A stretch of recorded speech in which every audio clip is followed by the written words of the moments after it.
मुंबई के अलीबाग के करीब समुद्र में एक कश्ती में अचानक आग भड़क उठी। ये वाकया सुबह पेश आया, जिसमें कश्ती का तकरीबन 80% हिस्सा जलकर राख हो गया।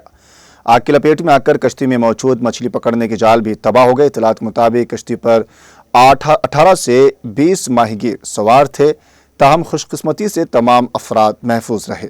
ये कश्ती साखर गांव के रिहायशी राकेश मारुतिगन की बताई जा रही है। आग लगने की असल वजह ताहाल मालूम नहीं हो सकी है, लेकिन इब्तदाई मालूमात के मुताबिक आग मुमकिना तौर पर शॉर्ट सर्किट के बाइस लगी है।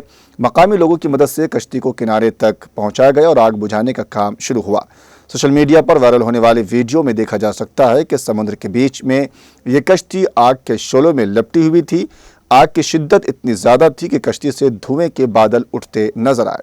रायगढ़ के एसपी के मुताबिक अलीबाग के साहिल से तकरीबन 6 से 7 समुद्री मील दूर राकेश गन नामी शख्स की माहीगीरी कश्ती में सुबह 3 से 4 बजे के दरमियान आग लग गई थी।